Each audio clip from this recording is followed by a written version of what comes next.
नमस्ते बच्चों, विज्ञान के सेशन में आप लोगों का स्वागत है। हमारा आज जो टॉपिक है वायु तथा जल का प्रदूषण, जो हमारा चैप्टर चल रहा है, उसमें जो आज हम टॉपिक कवर कर रहे हैं वो है जल प्रदूषण।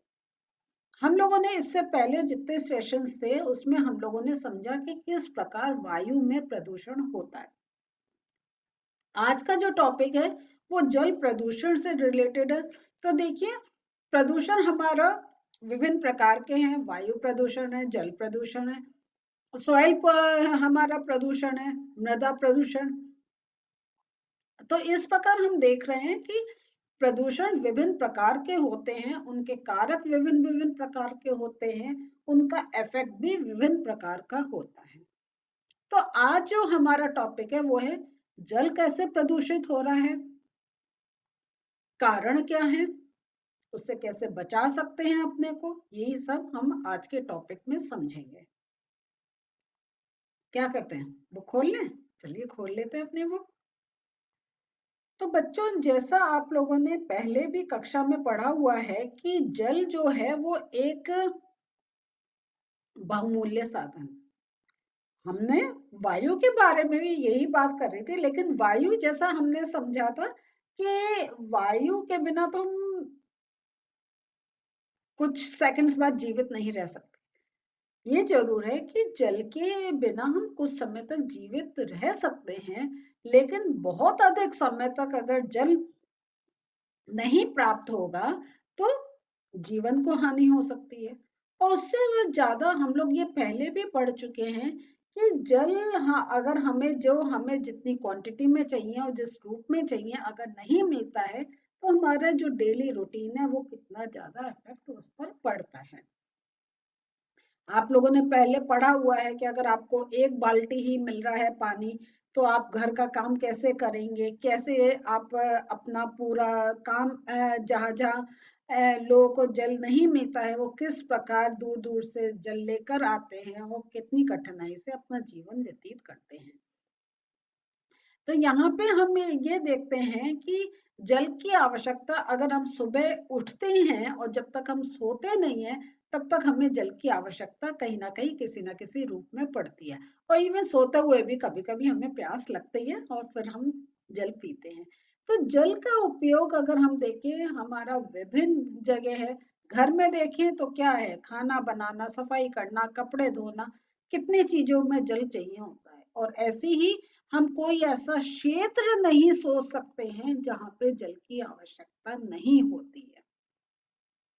इंडस्ट्रीज है, कहीं कुछ है तो वहां पे सफाई, अगर और किसी चीज में नहीं तो सफाई के लिए ही जल का उपयोग उनको उनको करना पड़ता है। तो जल का हर क्षेत्र में उसकी उपयोगिता है, उसकी आवश्यकता है। और हम ये भी जानते हैं कि जैसे जैसे जनसंख्या में वृद्धि हो रही है, उद्योगों में वृद्धि हो रही है, कृषि में वृद्धि हो रही है, तो हमारा जो है जो एक जल का एक कंजम्पशन भी, वो भी एक इंक्रीज हो रहा है। तो यहाँ हम ये देखते हैं कि जब हम जल का उपयोग जैसे नहाने के लिए, कपड़े धोने के लिए, सफाई के लिए करते हैं तो एक बार यूज होने के बाद वो जल बेकार हो जाता है। और क्योंकि उसके अंदर कुछ ना कुछ ऐसी चीजें मिल जाती हैं, सोप के पार्टिकल्स मिल जाते हैं, डस्ट के पार्टिकल्स मिल जाते हैं, कि जल जो है एक बार यूज होने के बाद उसकी गुणवत्ता खत्म हो जाती है और उसके रंग और गंध भी बदल जाता है। आप देखकर एकदम ही पहचान सकते हैं, दो बाल्टी में एक में आपने बिल्कुल अपना टैप से वाटर भरा है और दूसरे में आपने अपने कपड़े धोकर उसमें पानी छोड़ दिया है। रंग देखकर ही हमें पता चल जाता है कि ये जल उपयोग के लिए नहीं है और दूसरा जो हमने अभी ताजा भरा है वो उपयोग के लिए है। तो जब भी वाहित मल, विषैले रसायन, अगाध आदि जैसे हानिकारक पदार्थ जल में मिल जाते हैं तो जल प्रदूषित हो जाता है। जल को प्रदूषित करने वाले पदार्थों को हम जल प्रदूषक कहते हैं। तो और जब हमारा देखें कि एक बार यूज होने के बाद, इवन अगर हमने सब्जियां भी अपनी वॉश करी हैं, उस जल को हम अपने पीने के लिए, खाना बनाने के लिए नहीं यूज करते हैं, उसको हम सीधे अपनी नाली में डाल देते हैं। तो जल कैसे प्रदूषित होता है इसको और समझते हैं। तो एक जैसे हम लोगों ने पहले वायु प्रदूषण में हमने ताजमहल को एक अध्ययन करा था, आज हमारा विशेष अध्ययन चल रहा है गंगा पर। तो गंगा जो है वो भारत में एक प्रसिद्ध नदियों के में सबसे ज्यादा फेमस है। आप अगर हम किसी बच्चे से कहें कुछ रिवर्स के नाम बताएं तो वो सबसे पहले गंगा का ही नाम लेते हैं। और ये जो गंगा है ये अधिकांश उत्तरी, केंद्रीय तथा पूर्वी भारतीय जनसंख्या का पोषण करती है। तो यहाँ देखिए, ये यहाँ से गंगोत्री गोमुख से जो है वो गंगा निकलती है। और देखिए ये कहाँ, हरिद्वार से होते हुए कानपुर, इलाहाबाद, वाराणसी होते हुए, देखिए ये कितना मतलब एक बड़ा एरिया कवर करती है। तो देखिए कहाँ हमारा ये नॉर्थ से स्टार्ट हुई है और ये पश्चिम बंगाल तक पहुंच गई है और बंगाल की खाड़ी में जाके वो समुद्र से मिलती है। इतना बड़ा क्षेत्र गंगा कवर करती है। तो अगर हम देखें तो करोड़ों व्यक्ति अपनी दैनिक आवश्यकताओं और जीविका के लिए इस पर निर्भर होते हैं। लेकिन अभी हाल ही में जो WWF द्वारा किए गए अध्ययन में ये एक पाया गया कि गंगा संसार की 10 ऐसी नदियों में से एक है जिनका अस्तित्व अब खतरे में है। और अस्तित्व खतरे में क्यों है? क्योंकि इसके प्रदूषण स्तर में कई वर्षों से निरंतर वृद्धि हो रही है। और जब प्रदूषण इंक्रीज होता है तो आप देखिए प्रदूषण से कभी कभी क्या होता है, जो उसकी एक छोटी छोटी नहरें बंद कर जा रही हैं, जो छोटे छोटे एक वो कहीं जगह वो हो रहा है, वो सब क्या है, वो खत्म होता जा रहा है। मीन्स आप ये देखिए कि इतने प्रदूषण स्तर तक पहुंचने का कारण उसका क्या है कि जिन शहरों व बस्तियों से होकर ये नदी का फ्लो हो रहा था, वहां के निवासी अत्यधिक मात्रा में कूड़ा करकट, अनुपचारित वाहित मल, ये नोट कर लीजिए, ये मृत जीव और काफी कारक पदार्थ वो उसमें फेंक रहे हैं। तो एक जो गंगा अगर हम देखें तो आप ये जानते भी होंगे कि जब हमारे जिस क्षेत्र में हम रह रहे हैं वहां पे अगर हमें एक पानी का स्रोत मिल जाता है ना, कोई छोटी रिवर, कोई लेक, कुछ मिल जाता है, तो आप कभी उसके किनारे जाके देखिए, इतना कचरा भरा होता है कि जल जो एक फ्लो हो रहा है वो फ्लो होना बंद हो जाता है, थोड़े समय वहां स्टैग्नेंट रहता है, खराब हो जाता है बिल्कुल, और फिर वो इवोपरेशन का भी हो रहा है, तो वो पूरा जल जो है एक टाइप से खत्म होने पर आ जाता है। और उस जल का हम किसी रूप में प्रयोग भी नहीं कर सकते, तो काफी हमें रिफाइनरीज लगानी होती हैं कि अगर हमें उस जल को उपयोग के रूप में लेना है। अगर जो आसपास के क्षेत्र उससे अगर आप पहले जानते होंगे, या अभी भी काफी गांव में जहाँ पे इतना इसका दुरुपयोग नहीं होता है, तो आप जाके पास की नहर का पानी ही घर में लाते होंगे। लेकिन शहरों के पास अगर ऐसा कोई जल का स्रोत है तो वहां पर क्या होता है, लोग गंदगी फेंकते हैं, सारा कूड़ा शहर की गंदगी उधर डाल दी जाती है। लोग इसलिए सोचकर डालते हैं कि ये पानी बह रहा है, इसके साथ बहता चला जाएगा, लेकिन वो क्या होता है, उसका बहाव ही रुक जाता है। और दूसरा हम लोग ये देखते हैं कि कितना अगर हम गंदे वैसे पदार्थ नहीं तो हम अपने जो पूजा से रिलेटेड होता है वो हम किसी पानी के स्रोत में ही डालना चाहते हैं, वो भी एक पॉल्यूशन का बहुत बड़ा एक कारण बन रहा है। तो वास्तव में क्या होता है, कई स्थानों पर प्रदूषण स्तर इतना अधिक है कि इसके जल में जलजीव जितने जो एक आपके वाटर एनिमल्स हैं या जो एक जो प्लांट्स हैं वो तक जीवित नहीं रह पाते। तो 1985 में इस नदी को बचाने के लिए एक गंगा कार्य परियोजना स्टार्ट करी गई। और आजकल तो आप काफी सुनते भी होंगे कि गंगा की सफाई का एक ये प्रोजेक्ट चल रहा है, कोई अलग अलग नाम से प्रोजेक्ट चल रहे हैं। लेकिन परेशानी यही है, प्रोजेक्ट्स आते हैं लेकिन उन पर कितना एक्शन हो रहा है वो हमें नहीं पता चल पाता है। तो और ये सारा जो एक पॉल्यूशन का कारण हो रहा है वो बढ़ती हुई जनसंख्या और औद्योगिकरण। ये जो है ये आपका, जैसे अभी हम गंगा की बात कर रहे हैं, इसके कारण बहुत ज्यादा गंगा पे इफेक्ट पड़ रहा है। तो यहाँ पे आप देखिए, इसको थोड़े और एग्जांपल्स लेकर बता रहे हैं कि कानपुर शहर में इस नदी का सर्वाधिक प्रदूषित फैलाव है, क्योंकि कानपुर में इंडस्ट्रीज भी बहुत है और पॉपुलेशन भी बहुत है। और इस कारण क्या है कि नदी में लोगों को स्नान करते, कपड़े धोते तथा इवन मलमूत्र त्याग करते भी हम देख सकते हैं। तो ये एक प्रॉब्लम है, क्योंकि हर कोई एक ये कंसिडर करता है जल है, बह रहा है, हमारे हम जो फेंक रहे हैं वो भी बह के दूर कहीं चला जाएगा, लेकिन ऐसा नहीं होता है। तो और आप देखिए हम क्या क्या डालते हैं, कूड़ा करकट डालते हैं, फूल पूजा सामग्री भी डालते हैं, जैव की मतलब जैसी जो चीजें हैं, पॉलीथीन जो है, इन सबको भी हम वहीं डाल देते हैं। तो कानपुर में नदी में जल की मात्रा अपेक्षाकृत कम है तथा नदी का प्रवाह भी अति धीमा है। इसके साथ ही कानपुर में 5,000 से अधिक औद्योगिक इकाइयां,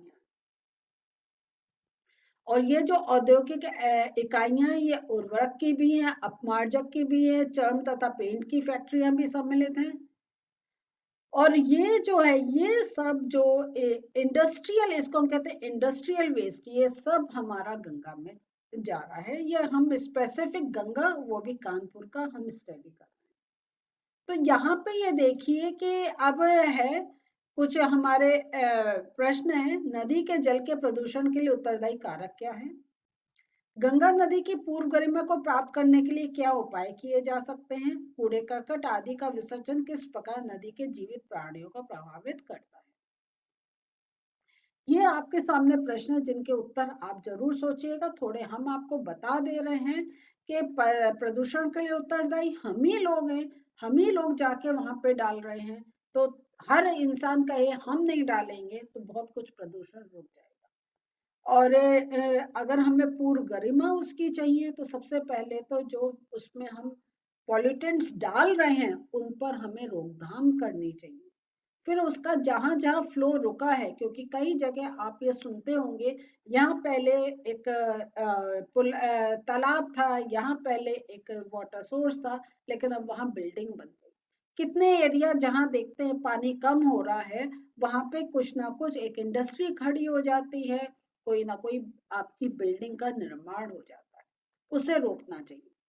फिर जो हम कूड़े करकट का विसर्जन ये सब जो करते हैं तो क्या होता है, वो पानी में क्या ऑक्सीजन की परसेंटेज कम हो जाती है, और ऑक्सीजन की जब परसेंटेज कम हो जाती है तो उसमें जो जल जीव है उनको ऑक्सीजन नहीं मिल पाती है, वो जीवित नहीं रह पाते। देखिए एक हमारा सिर्फ हम सोचते हैं हम ही ने तो डाला है, लेकिन हम जैसे हजारों लोग यही सोचते हैं, तो कितना एक कहें हमारा पूरा इकोसिस्टम डिस्टर्ब हो जाता है। बहुत सी औद्योगिक इकाइयां हानिकारक रसायनों को नदियों तथा नालों में प्रभावित कर देती हैं। तो हमारा ये इंडस्ट्रियल वेस्ट जो है ये एक बहुत बड़ा एक कारण है, कोई भी नदी है उसमें प्रदूषण के लिए।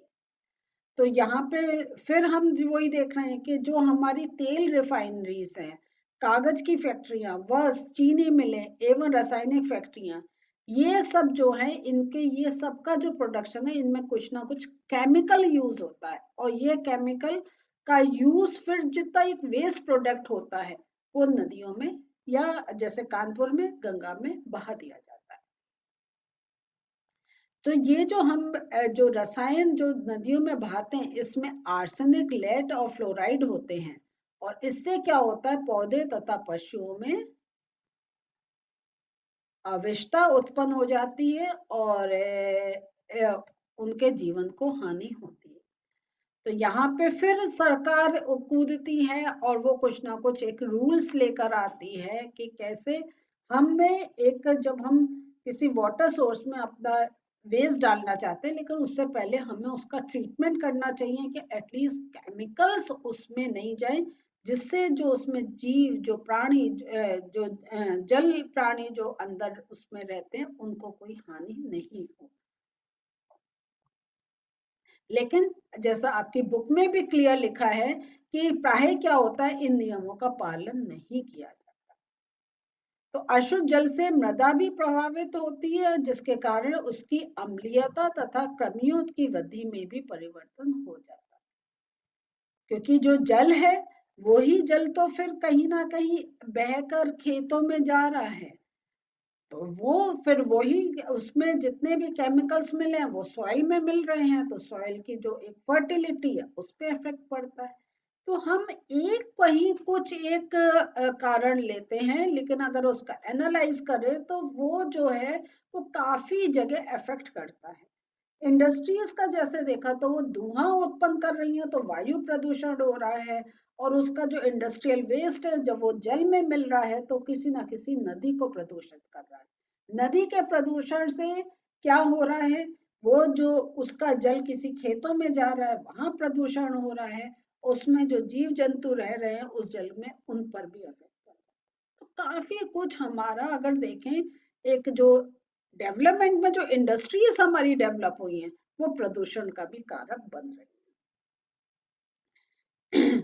और हमने ये भी देखा है कि फसलों की सुरक्षा के लिए हम पीड़कनाशी और मतलब जो इंसेक्टिसाइड्स ये सब एक मिलाते हैं, और ये भी क्या है, ये भी जो हमने इंसेक्टिसाइड पेस्टिसाइड्स जो हमने प्लांट्स में डाले हैं, तो वो क्या होता है, वो सॉइल में भी जाते हैं, मृदा में भी जाते हैं, और उसमें फिर उससे होकर जो जल बहता है वो उसमें ऐड हो जाते हैं।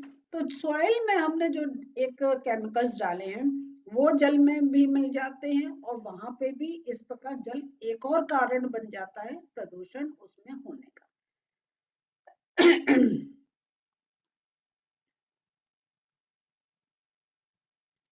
और ये जो आपके केमिकल्स हैं ये भौम जल को भी प्रदूषित कर देते हैं।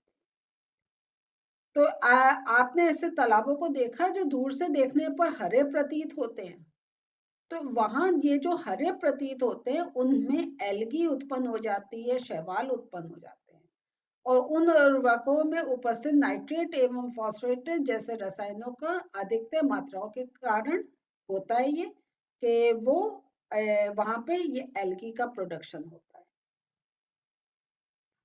और कि ये जो आपके केमिकल्स हैं ये जो आपके रसायन शैवालों को फूलने के लिए पोषक की भांति कार्य करते हैं। अब दूसरा जो प्रॉब्लम होती है, ये शैवाल तो उत्पन्न हो गए, लेकिन जब ये शैवाल मृत हो जाते हैं, मर जाते हैं, तो जीवाणु जैसे घटकों के लिए भोजन का कार्य करते हैं, और ये अत्यधिक ऑक्सीजन का उपयोग करते हैं, इससे जल में ऑक्सीजन के स्तर की कमी हो जाती है जिससे जलीय जीव मर जाते हैं। तो बच्चों ये एक ऐसा है कि आप इसको हम बता रहे हैं, लेकिन एक कोई पॉइंट नहीं है, आपको पूरा एक रिलेशन बनाना होगा कि एक केमिकल डालने से कैसे मृदा प्रदूषित हो रही है, जल प्रदूषित हो रहा है, और किस प्रकार उस पर रहने वाले प्राणियों पर इफेक्ट पड़ रहा है। और सबसे बड़ा एक और डेंजर पॉइंट यह है कि कभी कभी तो क्या होता है, अनुपचारित वाहित मल भी क्या होता है सीधे नदियों में ही डाल दिया जाता है, और इसमें खाद अपशिष्ट अपमार्जक सूची आदि होते हैं। तो तो यही फिर क्योंकि जो सॉइल में जो वाटर होता है वो नीचे नीचे में एक रिश्ता है, भौम जल में जाता है, तो वो सारे केमिकल्स वो सारा वो भौम जल में भी जाते हैं। तो इवन अगर हम भौम जल जो सोचते हैं ये बड़ा एक साफ रहता है, लेकिन ये भी प्रदूषित रूप में हमें मिलता है। तो वाहित मल द्वारा संदूषित जल में जीवाणु, वायरस, कवक तथा परजीवी हो सकते हैं, जिनसे हैजा, मियादी बुखार तथा पीलिया रोग हो सकते हैं। तो अगर हमने इस प्रकार एक प्रदूषित जल का एक सेवन करा है तो हमें बीमारी हो सकती है। स्तनधारियों के मल में उपस्थित जीवाणु जल की गुणवत्ता के सूचक हैं। यदि जल में ऐसे जीवाणु हैं तो इसका यह अर्थ है कि जल मलमुक्त युक्त पदार्थ द्वारा संदूषित है। यदि इस प्रकार के जल का हम उपयोग करते हैं तो हमें विभिन्न प्रकार के रोग होने एक पॉसिबल है। तो यहाँ देखिए कि जल प्रदूषण किस प्रकार, डायरेक्ट जल में प्रदूषित चीजें मिल रही हैं तो जल प्रदूषण हो रहा है। इवन जो मृदा है उसमें अगर प्रदूषण है वो भी जल प्रदूषण का एक सोर्स बन रहा है। काफी एक सोचने वाली बात है, लेकिन शुरुआत अगर हम अपने से करें काफी कुछ हम रोकथाम भी कर सकते हैं। तो ध्यान रखिएगा इस बात का। तो बच्चों, जल प्रदूषक, जल को प्रदूषित करने वाले पदार्थों को जल प्रदूषक कहते हैं। वाहित मल, विषैले रसायन, गाद आदि जल प्रदूषक हैं। जल प्रदूषकों की जल में उपस्थिति के कारण जल की गुणवत्ता में कमी आ जाती है तथा उसका रंग और गंध भी बदल जाती है। इस अवस्था में जल का उपयोग नहीं कर सकते। नदियों में प्रदूषण का कारण, औद्योगिक इकाइयां हानिकारक रसायनों को नदियों में प्रवाहित करती हैं। अत्यधिक जनसंख्या वाले क्षेत्रों में नदी का उपयोग कूड़ा करकट, पूजा सामग्री, पॉलिथीन, अनुपचारित वाहित मल, मृत जीव आदि के निष्कासन के लिए किया जाता है। नदियों में प्रदूषण हानिकारक, जल में विसर्जित रसायनों में आर्सेनिक, लेड तथा फ्लोराइड होते हैं जिनसे पौधों तथा पशुओं में अविषता उत्पन्न होती है। अशुद्ध जल से मृदा भी प्रभावित होती है। प्रदूषित जल के कारण मृदा की अम्लीयता तथा कृमियों की वृद्धि में भी परिवर्तन होता है।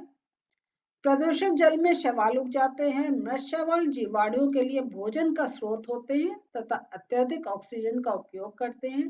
इससे जल में ऑक्सीजन के स्तर की कमी और अत्यधिक जीवाणुओं की संख्या के कारण जलीय जीव मर जाते हैं। तो ये बच्चों, मैंने जो हम लोगों ने डिटेल में थोड़ा सेपरेट करके पॉइंट्स पढ़े थे वो सारे मिला के आपको टॉपिक वाइज लिख कर दे दिए हैं। तो आप इनको नोट कर लीजिए। और ये काफी कुछ हमारा जनरल नॉलेज से रिलेटेड है, लेकिन जब हम पढ़ लेते हैं तो हमें एक लिखना आसान और ज्यादा हो जाता है।